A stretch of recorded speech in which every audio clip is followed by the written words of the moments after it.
any time in history when you start to look at that, what is the valuation, new valuation measure I should use, that becomes again a red flag. Also, these companies have to not just execute on a 1 to 3 year basis, they would have to execute on a 15, 20-year basis to justify these valuations. Devina, you've seen many cycles.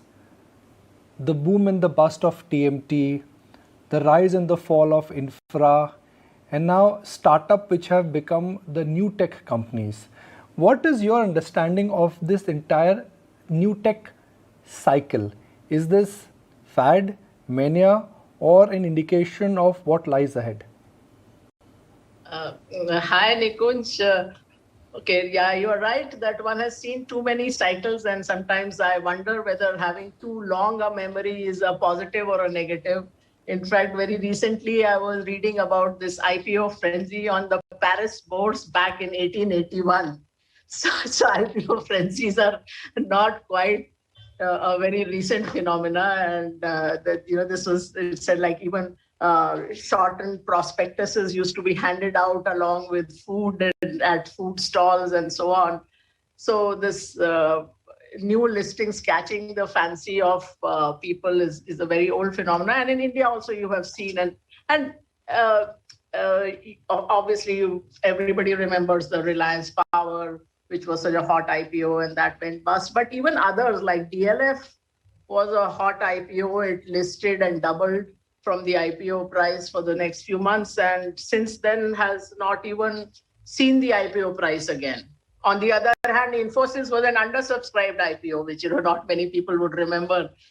So what I would like to first tell your viewers is that whatever is the frenzy in a particular IPO or even just after that IPO list is not often a very good indication of the long-term prospects of the company. So, they must always keep that in mind.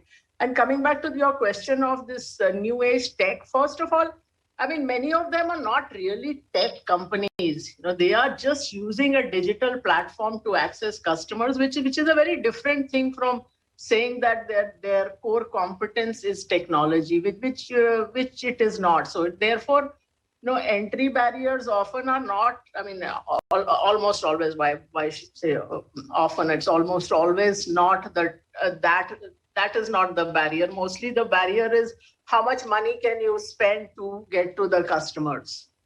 So whoever has deep pockets, that is one very big part of the story. And where actually the companies going for IPO are on a negative footing, because most of them, if you see leading up to the IPO, whether it is Paytm, whether it is Zomato, or even Policybazaar, they all cut back on promotional expenses to show slightly better numbers, which usually means a reduction in losses, not really a profit in the first place. But now that you are in the public markets, you want to show some improvement there, whereas you may be competing already or may compete in the future with others who have still access to practically bottomless pockets of the VCs. So that puts you at a disadvantage. So, the tech is a misnomer in some senses. I would call them, consumer tech companies, or most of them would be D2C companies, which is, directly selling to consumers rather than a real technology company. Devina, that's a very interesting point. Now, between the 4 companies which have gone public, we have a combined market cap of about $50 billion. That's a sizable market cap. These valuations currently are commanding valuations based on where they were in terms of the private market. They've become public now. Public, the minute you go public means quarterly numbers, analysts call, more scrutiny, television commentators like Nikunj Dalmia will comment on you on a daily basis. That's more scrutiny. So what happens to the price discovery in the public market for the startup space now? Oh, one thing, of course, Nikunj, you are saying that they are priced based on where they were on the private market. That is actually not true, because most of them, even if they have raised money as recently as 3 months or 6 months or 8 months ago, they are going at a multiple of that number, whether it is Nykaa or Policybazaar or all of them. So it is not even what the private equity guys or the VCs who had like spent a lot of time on them had actually come up as a valuation. Nothing fundamentally would likely have changed in 3 months or 6 months or 8 months.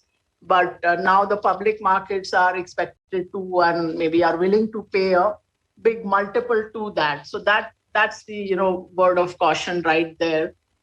And any time in history when you start to look at that, what is the new valuation measure I should use? That becomes again a red flag. Karan mentioned the dot-com boom. I mean, at that time it was eyeballs, that you don't need to look at profits, you don't need to look at even revenues. As long as you are getting the eyeballs, it's a multiple of that. So there are like every time there is this kind of appetite for any kind of paper, then there is always a logic that is made up. And also these companies have to not just execute on a 1, 2, 3-year basis, they would have to execute on a 15, 20-year basis to justify these valuations. So it is there, as one word of caution, which I said earlier, is that scrutiny is more. So even going into the IPO, typically they tend to cut down on marketing spend. So thereafter, also there is that treadmill of quarterly results, as you just mentioned, and which means that there is pressure to be managed differently from how they were managed as a private company. And it is not just about existing competition. If the niche, which was started out as a niche, has been proven to be enough of an opportunity, you will see more people coming in. And you will see maybe some existing players getting into that area. And one, since we seem to be like listing out all words of caution, the international experience in such companies post-listing has not been great, whether it was Uber, whether it was Lyft, whether it was DoorDash and all. Nothing has done extremely well post-IPO on listing, for not just on listing, on the listing day. I'm talking more since then over the next few months or years. So I would say that if you are an investor, this is separate from exactly what you asked, but if you are an investor, too much of, I think, people's mind share, if not their portfolio share, is going into focusing on this one area. Whereas I would advise retail investors that, don't think it's like buying a lottery ticket, which seems to be the mindset at times, that I invest in this process and I'll make something out of it for sure. So look at your portfolio, and now even at lower entry points, you have good services which can advise you on making a basket for you and so on. So look at those things. And rather than just focusing too much on this IPO, which at the moment looks like a gold mine, at least till today. And so, I mean, look at things, step back a bit. Once you extend the timeline for a Paytm or a Zomato or perhaps even Nykaa, the numbers will look very different. Growth will be there. Profitability will be much higher. Do you think the best way to look at these businesses is that, look, you're buying them in a different cycle, but you need to be patient for 3 to 5 years minimum before you will get market beating returns, because the markets are pricing in 3-5 years of growth?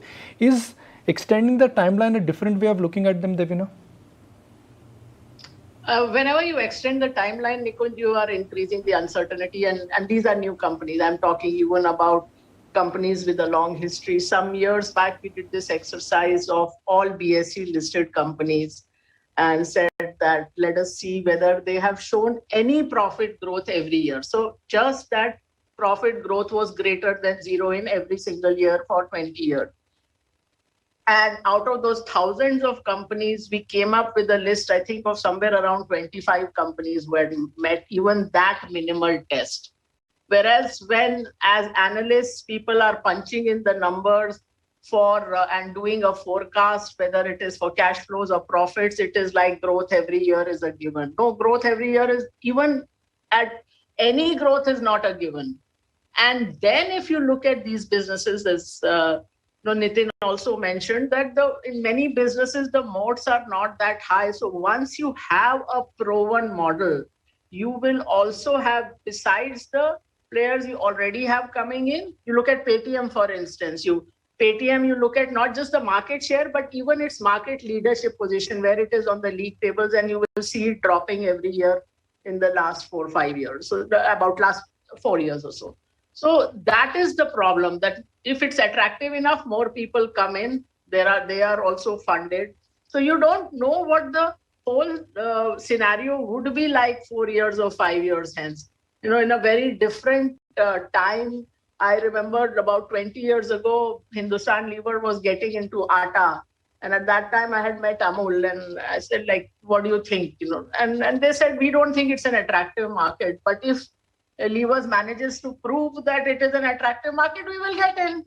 What's the big deal?